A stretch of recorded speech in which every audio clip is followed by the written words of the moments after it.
mask, I will build my throne.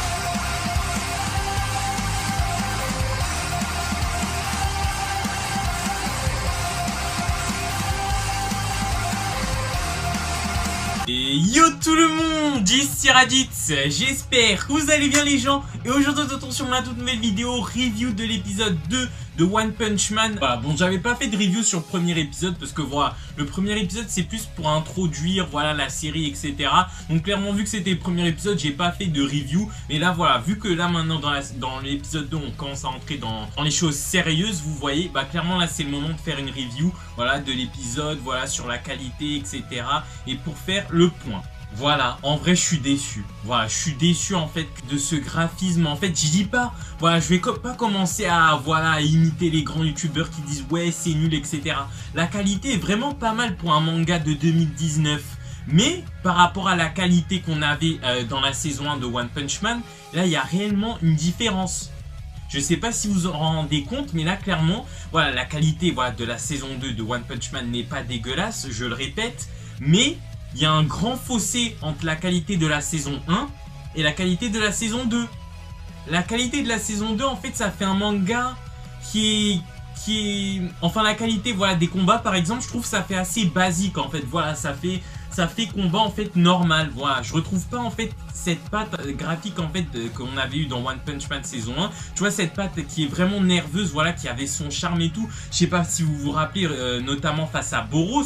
Voilà, clairement la patte graphique voilà quand Saitama se battait contre Boros, ça voilà, ça c'était le vrai charme de One Punch Man. Clairement là j'avais une larme qui avait coulé tellement c'était beau, cette patte graphique là, tu comprenais rien de ce qui se passait mais en même temps c'était tellement épique. Voilà, c'était l'affichage, voilà, le graphisme était vraiment bien fait. Et voilà, ça clairement dans One Punch Man saison 2 je l'ai pas retrouvé. Clairement voilà, dans One Punch Man saison 2 voilà ce petit charme voilà graphique. Dans l'épisode de la saison 2, voilà, l'épisode 2 de la saison 2, dans les combats, voilà, par exemple, on a eu Genos contre Sonic, voilà, et clairement, j'ai pas retrouvé en fait cette patte graphique. Voilà, c'est complètement différent, et ça, je trouve ça dommage. Je trouve ça dommage parce que vous voyez, moi, ça fait 4 ans que j'attends, voilà, la saison 2. Voilà, je vais vous faire une confidence, pour moi, One Punch Man, c'est mon manga préféré. Voilà, clairement, je vais vous dire, j'ai pas lu les scans. Justement, à un moment, j'ai voulu craquer. À un moment, j'ai voulu réellement lire les scans, etc. Mais je l'ai pas fait. Parce que voilà, j'étais clairement un fan de l'anime. Donc, je m'étais fait une conviction. Voilà, je me suis dit, reste sur l'anime. Voilà, tu patientes. S'il faut patienter des années, tu patienteras. Mais il faut vraiment que tu attendes l'anime. Et clairement, voilà, je suis déçu. Voilà, 4 ans pour avoir ça. Alors, comme je le répète, c'est pas dégueulasse. Mais il y a un grand fossé. Voilà, ça fait 4 ans quand même que j'attends. Voilà, il y a un grand fossé avec la saison 1. Voilà, c'est quand même impressionnant qu'on ait attendu 4 ans pour avoir ça. Vous voyez, clairement, c'est hallucinant en fait, c'est clairement hallucinant. J'ai pas attendu 4 ans voilà, pour avoir un manga, voilà, un graphisme de manga basique. Moi, je voulais voir du One Punch Man. Voilà, c'est ça, voilà. Moi, je voulais voir du One Punch Man, voilà, avec les coups n'importe quoi, voilà, tu vois, complètement déchaîné, voilà, clairement, moi, c'est ce que je voulais voir. Donc, voilà, donc je vous ai fait un résumé, clairement, de l'épisode, enfin, voilà, de ce que j'en ai pensé, en gros. Voilà, bon, bah, c'est pas folichon, mais c'est pas dégueulasse non plus, je dirais. C'est plutôt moyen. Voilà, l'intrigue de l'histoire a l'air plutôt respectée. Je vois, voilà, on a justement, voilà, eu l'intro, là, avec Garou. Clairement, voilà, Garou, il est tellement badass. Ça par contre ça clairement, mais je suis sûr qu'avec le graphisme de la saison 1, Garou il aurait été hyper badass. Mais bon là même si voilà les graphismes ont changé, Garou reste badass quand même, voilà. Mais avec le graphisme de la saison 1 je suis sûr que ça aurait été mieux. Enfin bref, ça c'est une autre histoire, voilà, tant pis. Mais clairement voilà, l'histoire a l'air d'être respectée à ce que je vois. Voilà, bon comme je vous l'ai dit, j'ai pas lu les scans, voilà. Mais ça m'a l'air plutôt respecté, voilà, on a quand même une bonne intrigue, voilà. On a les personnages un peu qui sont présentés, voilà. La meuf là avec ses cheveux verts là, je sais pas si vous voyez, même c'est la sœur de l'autre sœur qui a les cheveux verts. Je sais pas si vous voyez ce que je veux dire. Enfin normalement son nom il apparaîtra sur le montage parce que je sais vraiment plus c'est quoi son nom. Enfin bref voilà, clairement on a les personnages détaillés, voilà, on a les personnages de classe B, de classe A, clairement l'anime voilà, nous indique bien voilà quel est le rang des personnages etc. Je trouve ça vraiment bien, voilà, on respecte vraiment l'intrigue, voilà, on a vraiment plein de repères etc. Je trouve ça vraiment bien, voilà, l'intrigue a l'air d'être respectée, voilà, franchement c'est pas mal, donc voilà, donc pour l'histoire, clairement là j'ai confiance en l'histoire. Là franchement là, après ce que j'ai vu de la saison 1, clairement l'histoire a l'air respectée, donc c'est tant mieux, voilà, j'ai envie de dire. Voilà, clairement le studio se rattrape sur ça, ça a l'air tant mieux. Et les combats, voilà, ça c'est le plus important. Voilà, donc comme je l'ai dit, les graphiques des combats c'est pas ça. Mais voilà, on a quand même des combats qui s'annoncent plutôt bien. Voilà, la progression des personnages, etc. Notamment, on a vu que Sonic, justement, a une nouvelle attaque. Voilà, il est devenu beaucoup plus rapide qu'avant. Voilà, il a dû s'entraîner ou quoi que ce soit. Et on a aussi Genos. Voilà, clairement, ça fait du bien de voir les personnages évoluer. Je me demande où est-ce qu'ils vont aller. Franchement, ça donne vraiment envie. Voilà, c'est ça qui me donne envie de regarder en fait à chaque fois le prochain épisode. J'ai envie de voir jusqu'à où les personnages peuvent aller dans leur évolution. Voilà, on a eu Genos, voilà, qui a évolué récemment. Voilà, il a un nouvel équipement, de nouvelles pièces. Il est devenu super rapide. Voilà, et ça, clairement, le manga nous précise vraiment bien, voilà, que Genos a eu son nouvel équipement. Que voilà, Sonic voilà, s'est beaucoup entraîné. Enfin non, je crois pas qu'ils ont dit que Sonic s'est vraiment entraîné, qu'il a dû s'entraîner, voilà, je sais pas quand, je sais pas où. Mais en tout cas, voilà, clairement Sonic a progressé, Genos a progressé, voilà, et ça fait clairement du bien.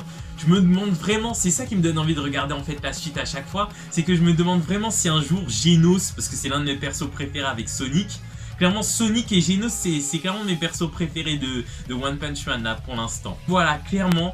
Ça fait du bien de voir les personnages progresser et j'espère qu'il y en a un qui va arriver au niveau de Saitama. Ça m'étonnerait, ouais, j'ai pas lu les scans encore, ça m'étonnerait que l'un des personnages comme Genos ou Sonic arrive au niveau de Saitama.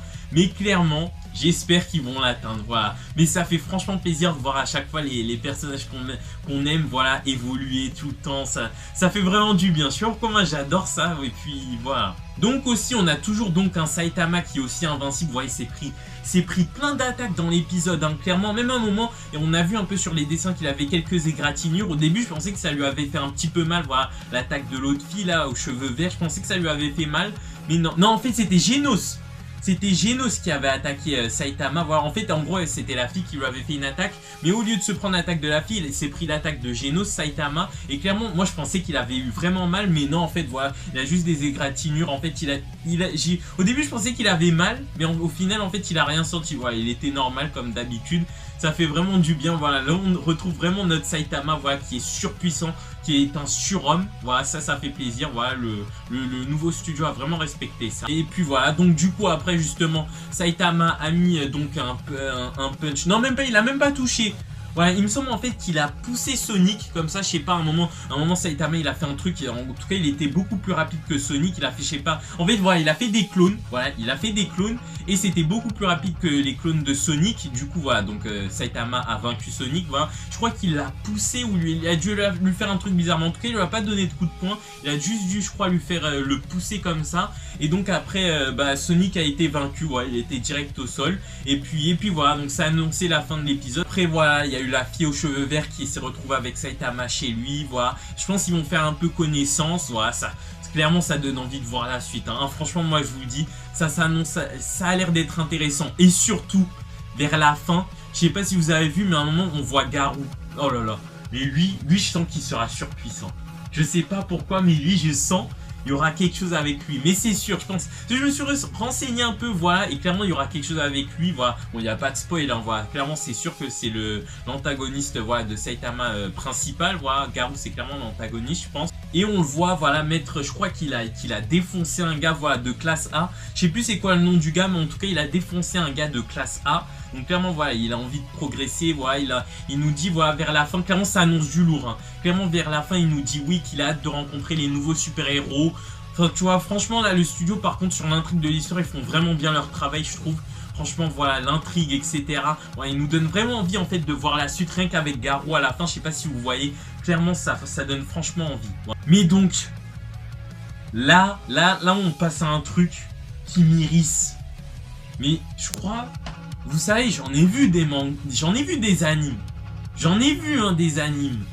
Mais là, j'ai jamais vu ça de ma vie. L'outro, enfin ouais, je crois, non c'est l'ending, voilà, l'ending de l'anime. Mais c'est quoi cette merde? Mais en fait, voilà, moi je vais vous être honnête avec vous, voilà, je suis un grand fan d'Orelsan, etc. Il n'y a pas de souci là-dessus. Mais c'est quoi, je sais pas, on dirait on dirait qu'en fait Orelsan, je sais pas, il chante faux ou il y a quelque chose qui va pas. Mais je pense qu'il devrait enlever en fait la voix d'Orelsan parce que là, ça va clairement pas du tout. Voilà, clairement là, si je pouvais donner une note à l'ending, clairement ça serait 1 sur 10, même pas 1 sur 10, 0,5 sur 10 parce que là clairement là ça va pas. Là voilà, on est avec One Punch Man, on était habitué à des musiques de fou, voilà, des musiques One Punch, tu vois, des trucs de malade, etc. dynamiques. Et là tu vois, qu'est-ce qu'on nous donne? On nous donne, je sais pas, un Orelsan qui chante faux, qui donne un effet dégueulasse sur l'ending. Non, clairement ça je peux pas. Ça clairement ça je peux pas. C'est vraiment gâché, c'est vraiment dommage parce que voilà, on peut faire quelque chose avec Orelsan. Voilà, Orelsan c'est pas n'importe qui, hein. Clairement il peut faire du bon travail, mais là ça va pas. Là clairement là ça va pas. Et moi je dis qu'ils devraient enlever, soit ils refont un autre ending, soit ils enlèvent la voix d'Orelsan. Voilà, tout simplement. Donc voilà. Donc cet épisode, voilà, il annonce du lourd, j'aime bien l'intrigue, mais voilà, c'est dommage pour le graphisme, voilà, je m'attendais, voilà, on a attendu quand même 4 ans, hein, voilà, et on nous donne ça. Bon, c'est un peu une petite déception, mais bon, ça va aller, vous inquiétez pas, l'intrigue a l'air un peu de rattraper tout ça, et puis voilà. Donc voilà, donc si tu veux me soutenir, n'hésite pas à lâcher ton plus gros pouce bleu, voilà, à t'abonner, à partager la chaîne partout, voilà, ça me ferait vraiment plaisir. Donc voilà, donc c'était Raditz, ciao. I'll face myself to cross out what I